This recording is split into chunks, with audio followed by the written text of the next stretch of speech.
Olá, queridos alunos do curso técnico de meio ambiente. Vamos dar início a mais uma aula e hoje trataremos sobre sistemas agroflorestais e sucessões florestais. Os objetivos da aula 3 serão entender o que são sistemas agroflorestais, quais seus tipos e suas funções e como podem ser utilizados na recuperação de áreas degradadas. E também entender como ocorrem os processos de sucessões florestais, quais suas fases e de que maneira são aplicados em projetos de recuperação de áreas degradadas.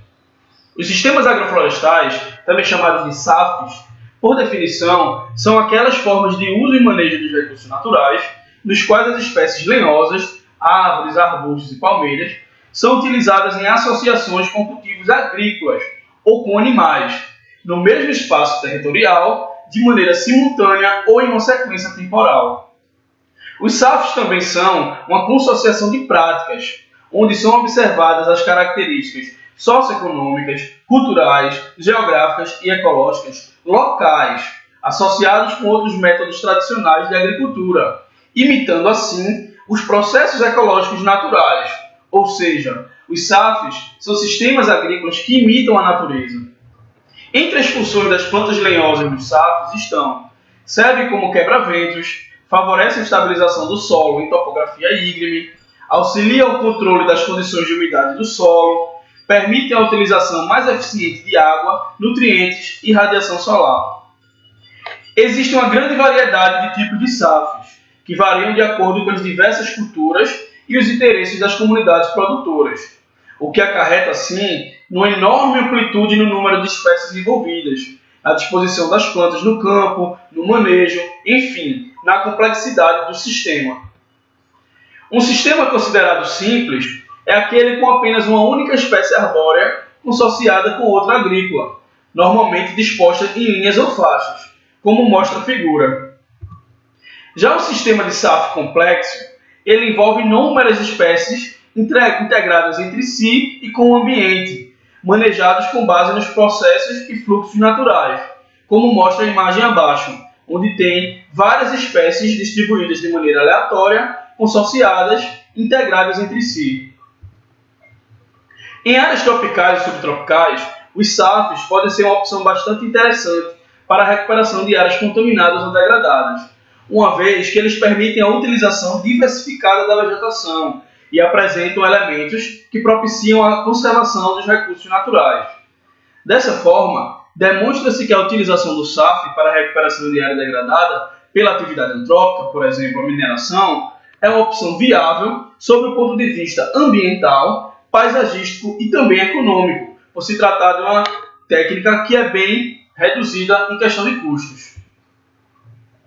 As sucessões florestais é um termo que se refere à sucessão primária e à sucessão secundária de florestas, ou seja, à evolução no desenvolvimento das florestas ao longo do tempo. A sucessão primária é a sequência de processos ecológicos que ocorrem em áreas sem vegetação, sendo incrementada aos poucos o acúmulo de biomassa, matéria orgânica no solo e os fluxos de nutrientes e energia, com a finalidade principal de formar um ambiente mais complexo, diferente do ambiente simples que está degradado. Já a sucessão secundária de florestas ocorre em ambientes já estabelecidos e encontra-se associada à sua renovação, ou seja, qualquer que seja a perturbação natural ou antrópica, essa passa por uma sequência de processos em direção ao estabelecimento daquela ordem anterior.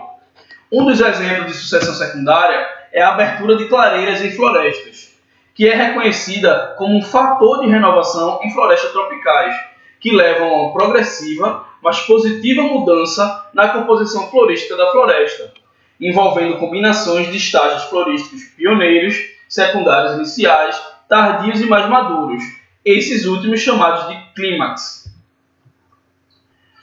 Para esses dois pesquisadores, Kageyama e Gandana, o processo sucessional pode ser dividido em três fases. A fase de clareira, que é o início da recomposição florestal, com predominância de indivíduos jovens, também chamados de plântulas e mudas. Em seguida, a fase de edificação, que inclui indivíduos finos extremamente altos, ou seja, em intenso crescimento vertical, dado a competição por luz. E por último, a fase madura, que é a fase onde a maioria dos indivíduos chega à fase reprodutiva, estando a floresta em equilíbrio dinâmico e a biomassa tende a se estabilizar na capacidade produtiva do ecossistema.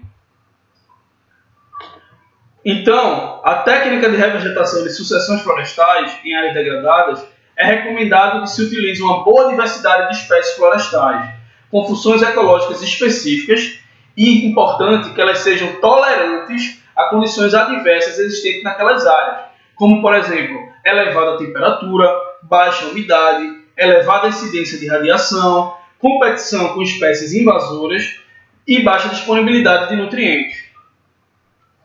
É importante, em processos de sucessões florestais, o levantamento da vegetação regional, que é uma fase de extrema importância em programas de recuperação, pois a partir desse levantamento são coletadas informações sobre os tipos de vegetação florestais características da região, e a partir disso pode-se definir as estratégias de recuperação para cada situação identificada. É importante também destacar a escolha adequada das espécies para serem utilizadas na restauração. Isso praticamente garante o sucesso do projeto, pois teremos mudas se desenvolvendo adequadamente, com baixa mortalidade pós-plantio, o que se traduz em redução de custos ao projeto. As sucessões florestais também são utilizadas para a fixação de nitrogênio atmosférico. Nesse tipo de sucessão, são utilizadas plantas de rápido crescimento que surgem como uma opção ecológica interessante, pois o recobrimento rápido do solo e os aportes de carbono e nitrogênio são priorizados nessas técnicas. E aqui finalizamos a aula 3. Bom estudo para todos!